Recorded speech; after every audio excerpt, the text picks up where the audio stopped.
1. Trump's Interior Department targets wind and solar subsidies. 2. Trump's new scrutiny for wind and solar projects. What it means for energy and the environment. 1. Trump's Interior Department targets wind and solar subsidies. The U.S. Department of the Interior, DOI, is taking bold steps to overhaul how wind and solar energy projects are evaluated, aiming to stop what it calls regulatory favoritism, that it claims has unfairly benefited these energy sources under the previous administration. But here's where it gets controversial. The DOI labels wind and solar as unreliable and overly dependent on government subsidies, sparking a heated debate about the future of clean energy in America. On Thursday, the DOI announced a new directive that significantly tightens oversight of agency decisions related to wind and solar developments. This means that top leaders within the department, including the Secretary's office, will now be responsible for the final approval of key decisions such as leases, rights of way, operational permits, grants, consultations, and biological opinions. These enhanced layers of review are designed to ensure that wind and solar projects no longer receive any special treatment.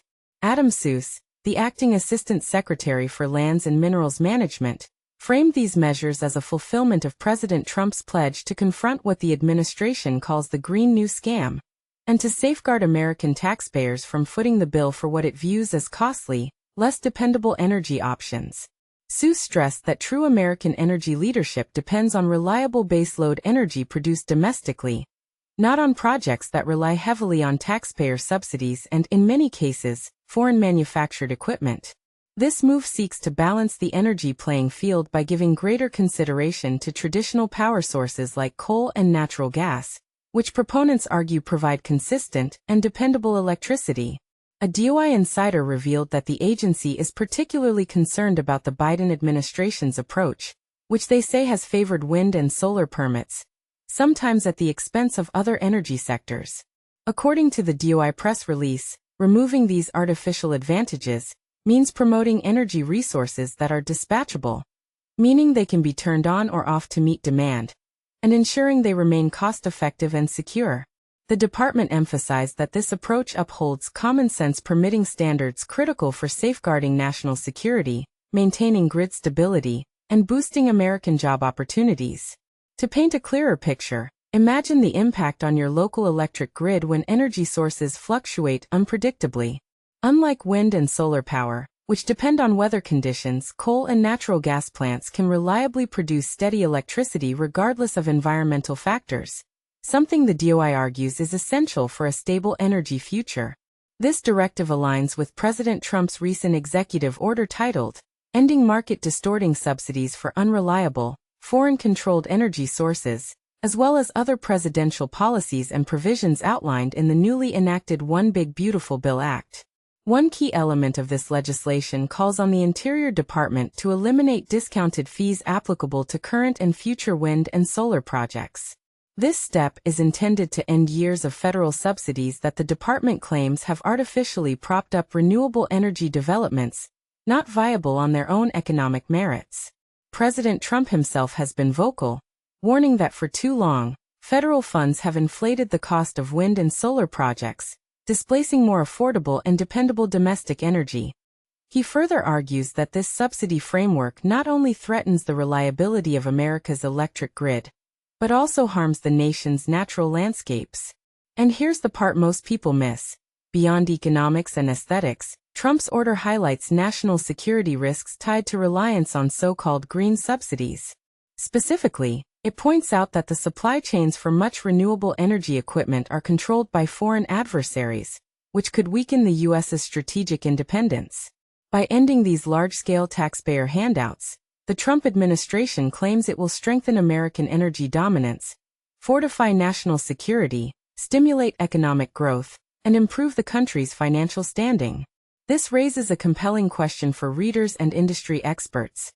Should government policy continue to heavily support emerging renewable technologies, which many argue are vital for combating climate change? Or is it time to recalibrate toward energy sources that offer greater reliability and national security? We invite you to share your thoughts. Do you agree that wind and solar have been unfairly favored, Or do you believe subsidies are necessary for the country's clean energy future? Join the conversation below and tell us where you stand on this critical issue. 2. Trump's new scrutiny for wind and solar projects. What it means for energy and the environment. The future of clean energy is at stake. In a controversial move, President Trump has added a new layer of scrutiny to wind and solar energy projects, threatening to slow down their progress and potentially impact the nation's energy landscape. But here's where it gets controversial.